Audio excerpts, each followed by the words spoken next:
Claes-Göran, really nice of you to pop in this morning. Thank you very much. Okay, you asked me to come down and talk about why I would need sort of an air cleaner in my office or in my home. Well, I was really concerned when you called me up last night and you explained half your office were down sick and you yourself were having coughing problems. Right. And I thought maybe I should bring you up to speed about some of the latest advice that's going on about indoor air pollution. Absolutely. So why would the air then be sort of at that bad quality inside when we have sort of bad air outside? Well, let me ask you a quick question. When you were walking here today, I guess because it's busy on the street outside, did you feel bad breathing? Well, at times when there were lots of traffic here. Yeah, and what were you looking forward to? Coming to see you. Exactly. Most people think that when they are outside and the air is polluted, that is bad news. Of course, it is bad news, but the even worse news is that when you walk indoors, the indoor air is much more polluted than it is outside. So how could that be then? Well, the reality is that homes today and offices and buildings are built much more tight than they used to be. Right. This all started in the 1970s when people started getting concerned about energy conservation. Okay. And the reality is now homes and offices and buildings are built just too tight. So stuff comes in, but it can't go out.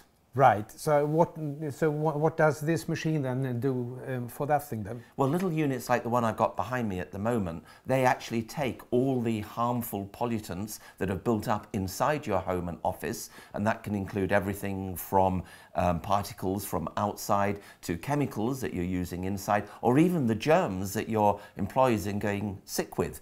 And this little machine behind me will clean the air of all of that. It will take 99.97% of everything that's bad in your indoor air and take it away. Okay, so how bad is then the air inside compared to outside then? Well, of course that varies. There's no given standard for that. But the American Environmental Protection Agency has gone out and said that typically your indoor air can be as much as 100 times more polluted than the air on the street outside. You're joking. Absolutely not. No way at all. We actually have the evidence. I don't have it in front of me today, but if you go and visit the site, healthyworkspaces.com, we've got all the evidence that the EPA have gathered in lots of scientific studies which show just that. I can also add that the European Union itself has also done similar studies in Dublin. They've done similar studies in Sweden. They've done similar studies in Holland. And all the results point to exactly the same findings.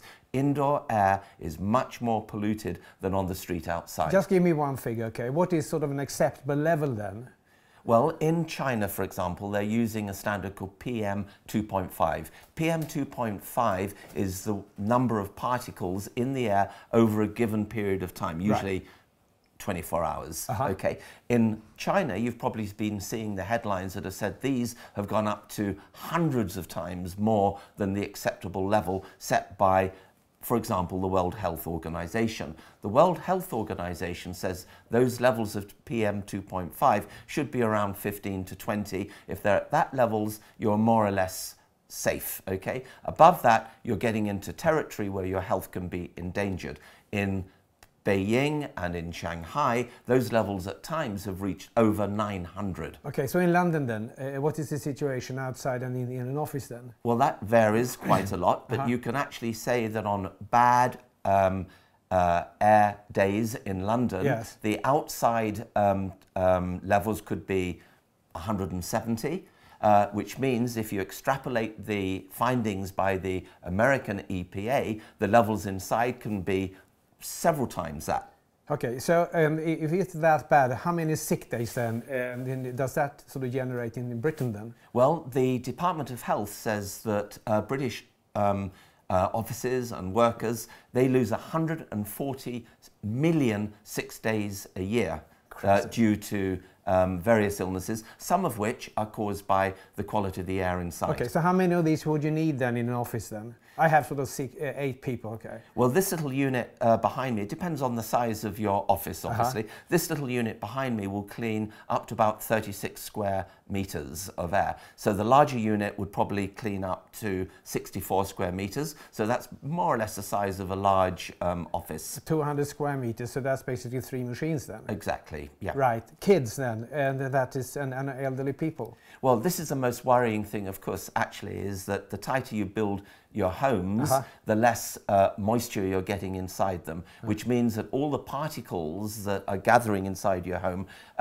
tend to be pushed up into the air because the air is dry. If there was more moisture, it would all be carried down to the bottom, okay? And the problem now with tight buildings is that they are so dry that all these particles, all the germs, all the bacteria, all the chemicals that are inside your home are being circulated more and more. Now, the people most at risk are small children because they're closer to the floor all the time and they spend more time indoors. Another reason for this threat, actually, Klaus-Jörn, is that all of us as human beings in most industrialized societies today, such as the UK, we spend up to 90% of our time indoors at home and work, and about a percentage of that would be about 60% of our time at work. Okay, I read the other day that asthma is increasing quite significantly here in Europe. Asthma has been increasing to dramatic levels all around the world. And in fact, the World Health Organization says today several 100,000 people are now dying as a result of asthma that has been caused indirectly by indoor air quality. Okay, the problem normally I have with these machines that they sound too much when you put them on. You have this infrasound. How about this one then? Well, the great thing about the products from BlueAir is that they are all whisper silent. At the moment, if you listen to it in the background, it's on its lowest speed, which means that it is working efficiently. It's only if there is a very major amount of bad air that comes in and you need to turn it up to full speed that you would hear the sound. Normally, it works whisper quietly in the background. And the other great thing, of course, is it uses hardly any energy. Oh, right.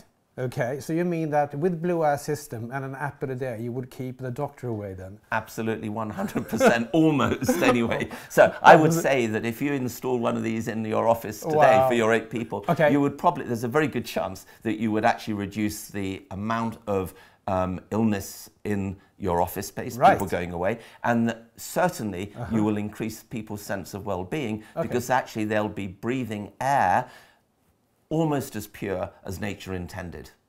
Sounds great. Very good. Thank you, David.